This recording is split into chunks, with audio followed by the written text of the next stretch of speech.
Hello there, ladies and gentlemen, how are you doing? It's Alexander Hiller here. Time for a new video. It's a gaming pickups video today, the first in about 5 months on the channel. And if you've never seen one of these scintillating videos before, I'm just going to talk about the last 4 or 5 games that I purchased, what I thought of them. These are not reviews. In fact, the last game that I'm going to be talking about today, I didn't and haven't completed yet. I'm still playing it, but I haven't made a pickups video in a while. I'll probably have a new pickups video out sooner than 5 months next time, and I'm not going to have the ability to make videos going forward for at least the next, I'd say, couple of months probably. So I thought, let's get this video out there. Now, I do apologise if the lip syncing is a little off in this video. I started the video on OBS without my charger and realised if I do that, then the syncing is just totally wrong. So it's just out of sync. I've put the charger in now and it's not right. I've tried to offset it so that the microphone's audio is a little delayed or vice versa. I can't remember. I've never done it before. It's offset by 100 milliseconds. Don't even know if you can tell. But yeah, I do apologise. The lip syncing might be a bit foobar. But you should be watching in 2 times speed anyway, which actually fixes it most of the time. Anyway, I digress. Just if you guys can notice that, I do apologise. But yeah, 4 games to talk about today. Let's get into the meat and gravy of this. They all were on the Xbox Series X. My Xbox has now been fixed. The power supply is okay. Now it turns on every time, so jobs are good. Xbox is back. And all these games, digital I'm afraid, and all these games... no, 2 Series X games. One was an Xbox 360 game and the other was an Xbox original game, and we always start, of course, the furthest back that I played. This one I got last October. It's quite a long time now. One of the strangest games I've ever played. I didn't complete it, and I don't really want to get into the meat and gravy as to why. I have spoken before down the years of how you don't necessarily complete every game that you play, and it's not always because you just didn't like the game outright. I just had to stop playing this game and I never went back to it. And I didn't dislike this game fully. I didn't love it. There was something about this game that kind of irked me. And as I talk about it, we have a look at it together, I'll try and speak of what it was. But ladies and gentlemen, it is a game called Psychonauts, and this is a 2005 platform game developed by Double Fine Productions and published by Majesco Entertainment for Windows, PC, Xbox and PS2. And the game follows Rasputin, Raz, a young boy gifted with psychic abilities who runs away from a circus to try and sneak into a summer camp for those with similar powers to become a psychonaut, a spy with psychic abilities. He finds that there is a sinister plot occurring at the camp that only he can stop. The game is centered on exploring the strange and imaginative minds of various characters that Raz encounters as a psychonaut in training / psychodet to help them overcome their fears of memories of the past. So as to gain their help and progress in the game, Raz gains use of several psychic abilities during the game that are used for both attacking foes and solving puzzles. And that sounds so intriguing, and when I do one of these pickups videos, I don't necessarily always go on about the lore and the story of the game, but that does sound very intriguing. I don't know if you guys will agree, but I think it does. But the thing is with this game is you start in this hub, this camp area that it's speaking about, and then you kind of, from what I remember, because I think I put about 6-7 hours into this game. I probably got maybe, I don't know, nearly halfway-ish, based on how long to beat.com. I think it was like 12 to 15 hours or something like that. Maybe, I might be wrong there. Something along those lines. And you go into these different worlds where you do different things, and they're all different kinds of platformers. So like mini games, and one feels like a classic platformer, one's like a run and gun, one is just unexplainable madness. But the hub area of the game annoyed me, and I wanted more of that, because when you go into the hub, you go in this kind of, it's not open world, but it's like a sandbox environment where you're going around talking to these characters, you're picking up upgrades, But there was something about doing that annoyed me because it didn't really serve a purpose, and I felt like it slowed the game down. And I just can't quite put my finger on it, but it irked me. And you ever played a game that just feels, I don't know, quite unsettling? This is a strange game. It's obviously got a childlike, cartoony aesthetic, but the characters in this game are very strange. And this was directed by Mr. Tim Schafer. We've heard a lot about him down the years and internet circles, and I know I've seen him before without even knowing that was him, if that makes sense. And this game is just quite simply bizarre, and I can see why it had a cult following. Of course, a sequel was made and released in 2021. I think it was in a bit of development hell, took a good 6-7 years to be released. But this isn't a bad game. I can certainly see why people liked it, but I just wanted to get in the other levels. I vaguely remember one where you fly in, a boss which is on like a cube, this spacey kind of environment. It's a complete fever dream, this game, and I don't know if drugs were taken in the midst of making this game, but it is very, very bizarre. I think there was some kind of upgrade system, and even pausing the game though, like you needed to pause the game to go into different menus, and it was quite fiddly. And you got to remember this game was released April 2005. Pardon me, it's an old game now, but I don't know, man. I wish I enjoyed this game more than I did. Some interesting characters, great voice acting. I think the game looks nice for its time. Blocky characters and the cartoony aesthetic.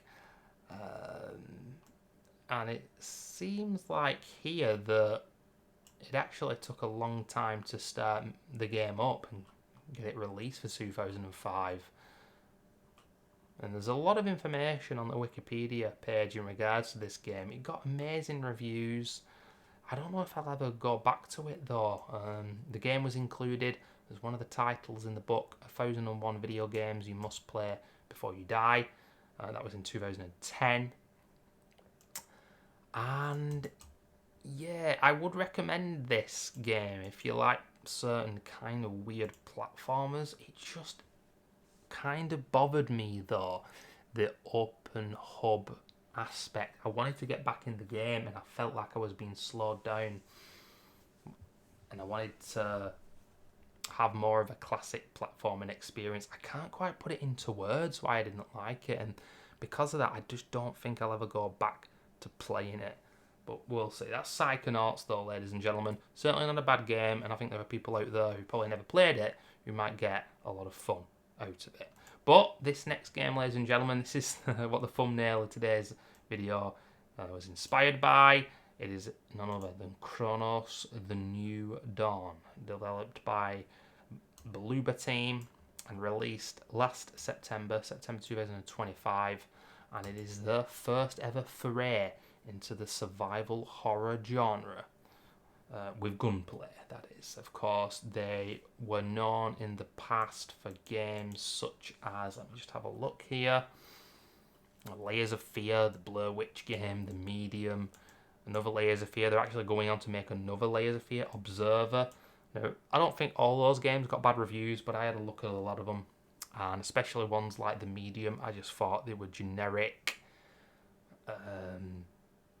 boring walking simulator horror games, some in first person, some in third person. I think The Medium had like an old Silent Hill camera perspective. I'd just completely had it with these guys, and many times if you watch some of my old like reaction videos to Keeley's Game Fest and all that kind of shit, even last year when Cronos was shown for the first time, or the year before, I can't remember now, I was like just saying, nah, these guys are not it. How are they in charge of the Silent Hill games? How are they able to keep making games? And I had no faith that Cronos: The New Dawn would be something I'd enjoy.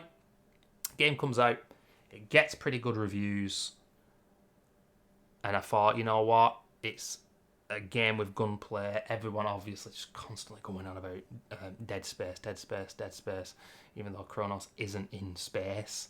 And I think the Dead Space comparisons have been overdone. We'll speak about that as I discuss the game more. But quite simply, long story short, ladies and gentlemen, I did enjoy this game, and I think there are some really interesting aspects to it. That being said, I can see a lot of people being dulled out by this game. I think by the end, the game does go on too long. I would say this game took about 25 hours to complete. You know, that's probably a good 6 or 7 hours longer than my first Evil Within playthrough, probably a good 10 hours longer than back in the day, my first Last of Us playthrough, longer than any Resident Evil game, longer than the Dead Space games. It doesn't really need to be that long. This is a linear game, purely linear, a few branching paths, but yeah, it's very linear. And of course, Silent Hill 2, one of the things you can't really debate on is that the game graphically is very nice. I'm sure the technical gurus will have a look at it with a fine-tooth comb and pick it apart and say, well, actually, it's not. I don't care. I think the game looks glorious. The Silent Hill 2 remake, it looks graphically nice. Now, like with all remakes in the modern day, there were a lot of fans who were up in arms about it. Some people who didn't like it, some who did, etc.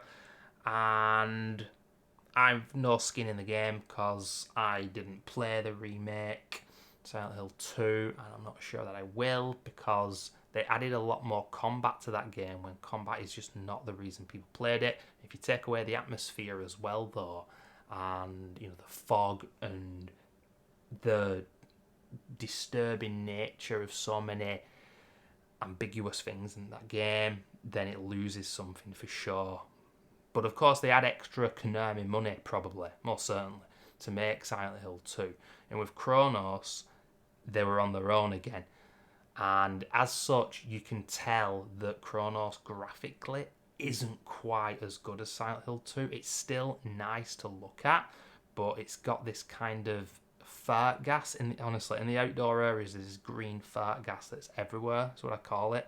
And it just obscures your view. And it's so damn obvious that it's to hide things in the distance because the game is probably struggling to render them in. Texture pop-ins, things such as that. And make it easier so that the game is just graphically nice in front of the character. But in the indoor areas, I enjoyed a lot more than the outdoor areas in this game. Like I say, it went on too long graphically. It's nice, but it's not as good as Silent Hill 2. Performance, though, played it on a Series X. In performance mode, it is a mostly stable 60 FPS, but there are some areas where the frame rate chugs. I can't speak of course, ladies and gentlemen, the PC version, but I believe, I might be wrong here, but I believe it's just an engine thing, so I think it's probably going to chug on the PC as well. I might be wrong with that, so do your own research, but yeah, I get the feeling it's going to chug in certain areas, and I don't know why it was doing it. And there's a lot of this growth in the game world, and in some of the areas I can think of, it was doing it when that was around. And yeah, of course, growth, just like the Dead Space games. There's a variety of similar enemies. Some of them on your first playthrough, you might not even know the difference. They do look slightly like necromorphs from Dead Space. They run at you the same. They attack quite similar. And I think personally, for the kind of games that I like, there was like a spiky variant of the enemy, and those guys were really tough. You've got to charge your shots, because with your default handgun and shotgun, you can charge shots. So a bit of a sitting duck takes a couple of seconds to charge up, and then boom, you blast your gun. And if you hit a critical area, you're probably going to kill them immediately. So it adds a bit of jeopardy to the game. Are you going to kill the enemy, or are you going to get hit whilst you're charging your shot? And yeah, there's an upgrade system, including putting the timer down on your charged shots, more firepower, an extra bullet in the gun, to be honest with you.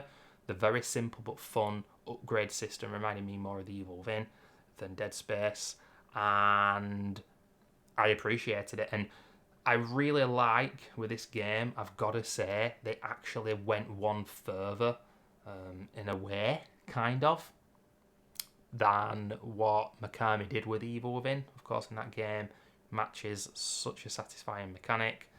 Knock an enemy down, you don't want them to get back up, you use a match, burn them, boom.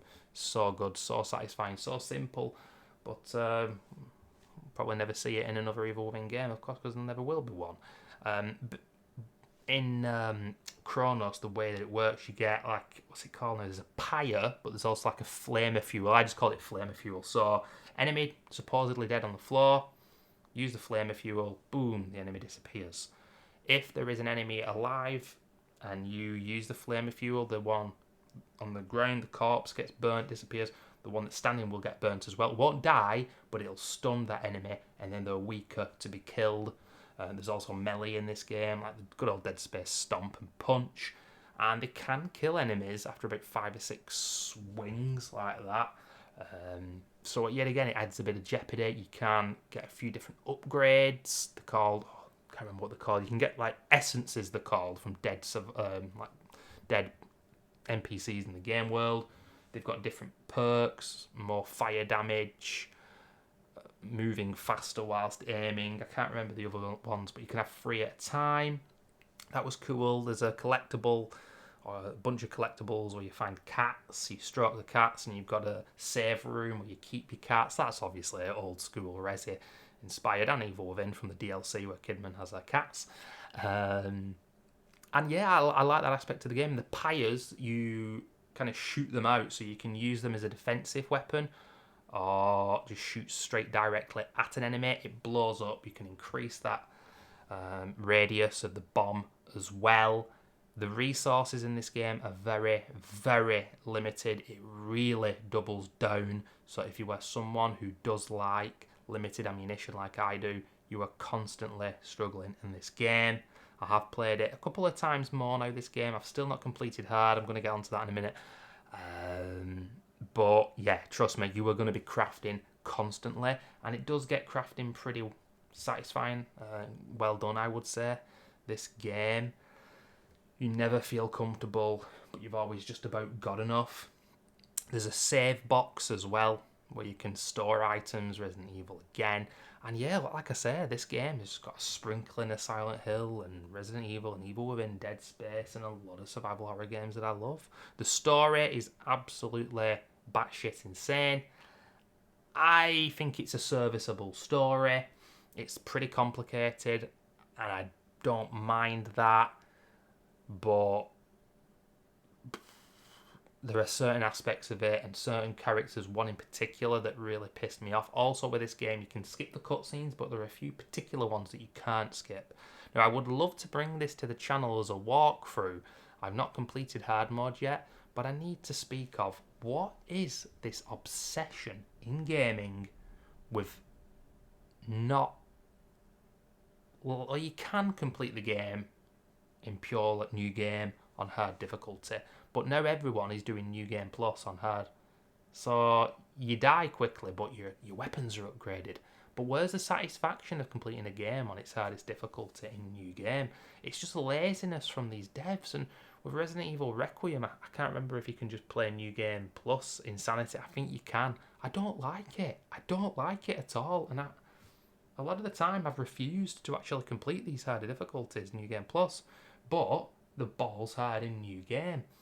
It just seems to me these days that I don't think it's a me thing.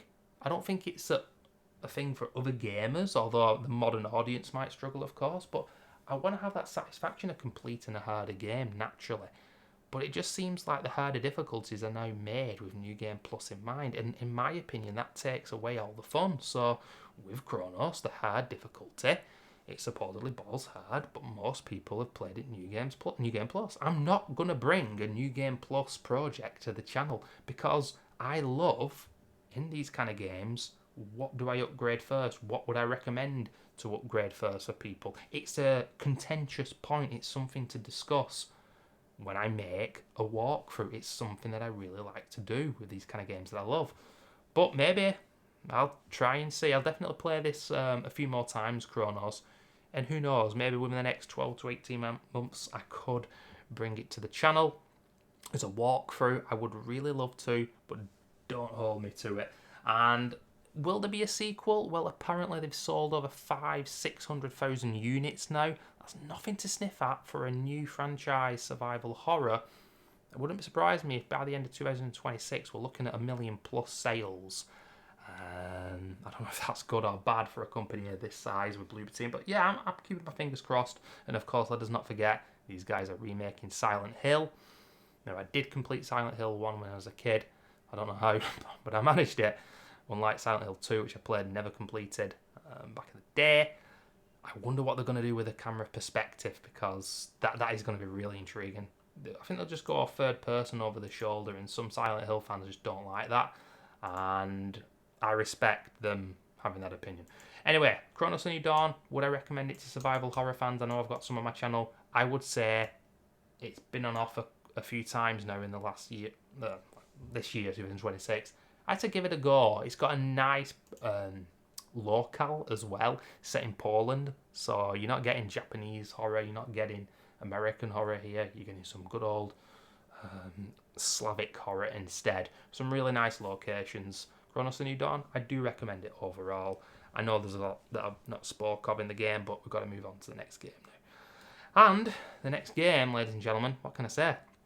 It was in development hell, and not perfect, not a masterpiece, but when it released, I think a lot of people were thinking this was going to be absolute shit. And you know what? I remember playing the first game.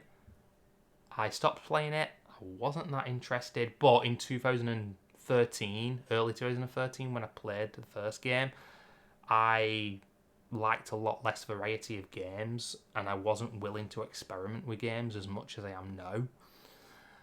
It is a AAA game, so it's not like a weird, wacky indie or AA game that's experimental. But it is Dead Island 2, ladies and gentlemen, released, let's have a look here, April 2023. And I remember playing Dead Island 1, like I said, in 2013. I dropped it after like 4 or 5 hours, heard about the sequel many years, and this, like I said, was in development hell, announced 3 years after the original Dead Island. And 3 different goddamn developers took this game over. Techland, the guys who became Dying Light, or made that game, they started the project. And then the guys who made Spec Ops The Line, Jaeger Development, they took over the project, And then Dambuster, an internal studio of Deep Silver, in 2018, they took it over. Oh no, Dambuster are the ones who actually ended up bring the game out. There was another studio before that as well. I think, Sumo Digital. It's just a clusterfuck, an absolute clusterfuck, and it does bear saying, like, who made the bulk of this game. I'm not sure, but what I will tell you is that it's a fun, serviceable game. And the biggest difference between this and Dead Island 1 that I must speak of straight away is that this game, it's a linear game, which really surprised me.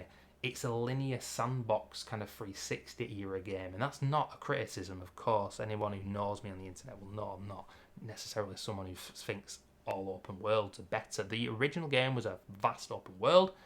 This is broken down into different mini open worlds, and you do get loading screens, and I think it's hiding the fact that it's hard for the game to process all these different areas, so you do indeed get a loading screen where a zombie's been smashed in slow motion by a melee weapon. But you know what? You can see little tips along the bottom. Remember that in games when you died and you saw a loading screen? You don't see that anymore. It's not necessarily a bad thing. I don't mind seeing a very quick loading screen. Didn't bother me. It helped the game to load, and I think it worked for the game. There are about 8 different areas. I mean, it's Dead Island 2, but this game is set in Los Angeles, so it's not even an island. No one gives a shit. There's Beverly Hills, there's Bella, there's a Venice Beach, which Santa Monica, and these are places obviously in Los Angeles, and it's in the sun constantly, glorious weather, which is different to other zombie-like games, and there's so many variants of enemies. Some of them which lose the meaning after a while playing the game. And I'm typically, as I always do, going all over the place with my thoughts here. But one of my biggest criticisms with this game is that you get so many weapons, it loses its meaning. I've got a katana that does 180 damage. There's a number for the damage, and it just goes higher the more you progress through the game. 180 damage at this stage of the game, it's really good. And it does caustic kind of poison damage, like a green goo, which melts the enemy. Oh, awesome. Yeah, but that's a katana, caustic damage, 180 damage. What about this sword? It's like a good old King Arthur, sword. 182 damage, and this does fire damage. Ooh, that's awesome. Yeah, but I've got a sledgehammer, bros. This is a blunt weapon now. 184, and it does shock damage. Are you getting what I'm saying here, ladies and gentlemen? It's like they're all good, and as long as the number is up to par, because sometimes you had to spend money to level up the weapon. If you were on level 10 and the weapon was on level 8, you could spend a lot of money to get it to level 10, the weapon itself. And as long as you do that, you don't really need all the different weapons that the game gives you. But there must be genuinely hundreds of different weapons in this game, and a lot of them just do not matter. A lot of them, you get unique ones with unique names, and because of the unique name, you can tell that, this is a special weapon. But it doesn't matter that much. I feel with these kind of games, when you get so many weapons, it doesn't make a difference. You start losing interest. And I was just scrapping them. You can scrap them for different resources, break them down, and that's what I did. But I still had a lot of different weapons. And you could store the weapons. It just got ridiculous. Now, you do get guns, like you do in Dying Light. No penalties in this game for actually using your weapons. In Dying Light 1, the zombies attacked you straight away, and it was so frustrating, and you can't play this game without talking about Dying Light. But, Dying Light 1 frustrated the life out of me at times. And I played Dying Light 2 but never completed it because Dead Space Remake came out. I was about 75% of the way through the game. Dying Light 2, smoother, better to play than Dying Light 1, but I didn't find it as fun because the first game was fucking hard and the upgrades mattered. Like that upgrade where you stomp on the heads when they're below you, once you got that, you were laughing. It's so fun. And in the early game with Dying Light 1, you were very weak. And I think it's very satisfying when you start games like this, weak. And with Dead Island 2, from the off, you are killing zombies very quickly. And you get into the groove of the gameplay easily, and there's a lot of different perks, like these cards that you can use. The cards with the upgrades, they just lost the meaning again. Not just only too many weapons, but too many cards. And a lot of different... Maybe it's me getting older and these games being too fast for me. I don't think so. I honestly don't think so. But I felt that there was too many upgrades in this game that didn't make that much of a difference. Because the game isn't incredibly difficult. I did die a good, a dozen or so times. Not a little more, but sometimes it was my fault.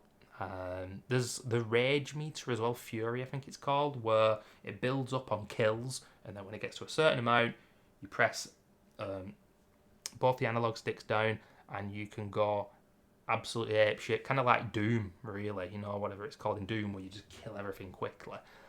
And there's a lot of enemy variety. You get grenades, you get shurikens, you only get 2, they're called curveballs.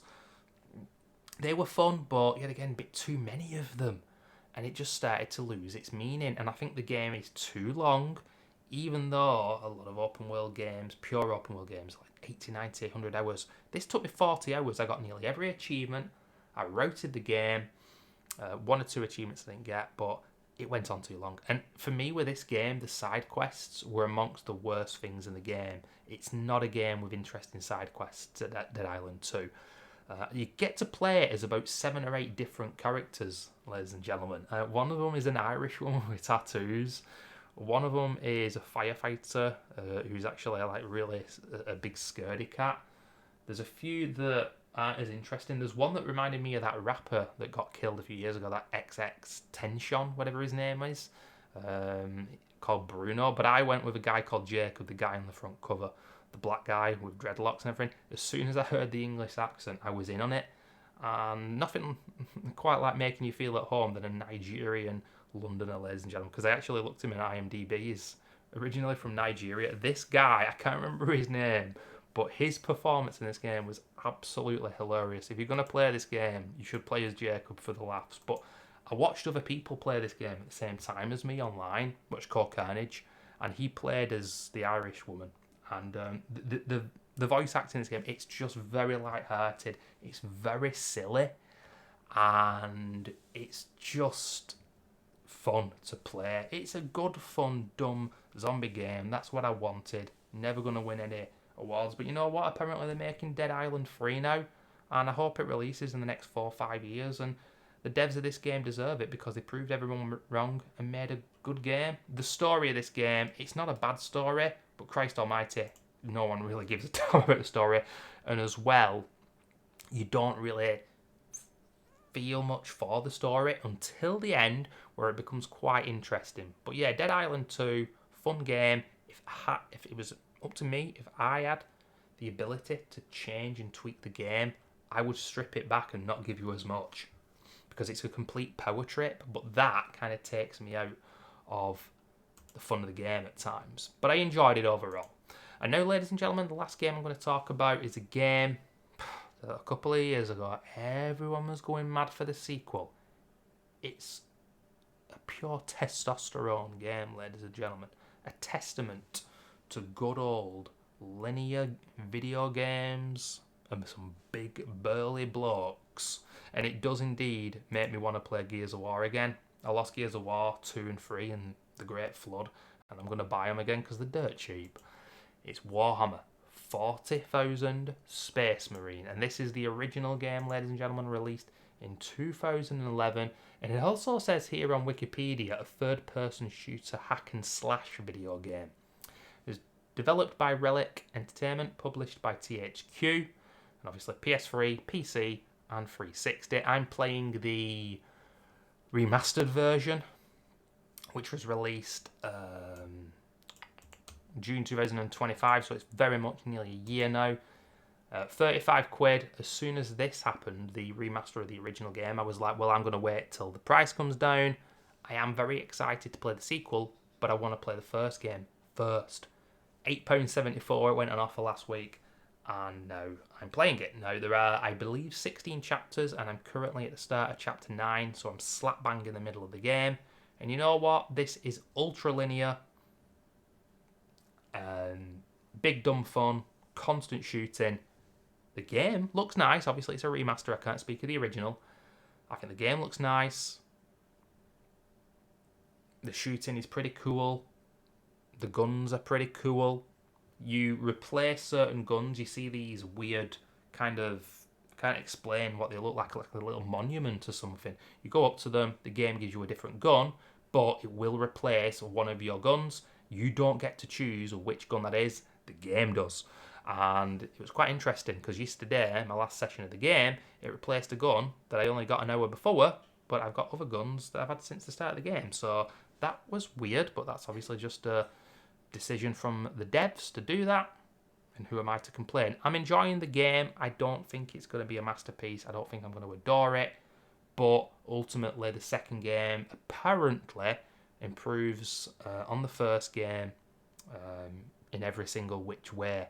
Now, I must say, the voice acting in this game so far has been really interesting because the characters are talking very quietly, very low. It's kind of the opposite to something like Gears of War, where they're all shouting and gruff, and there's a lot of banter and everything. These guys are ultra professionals.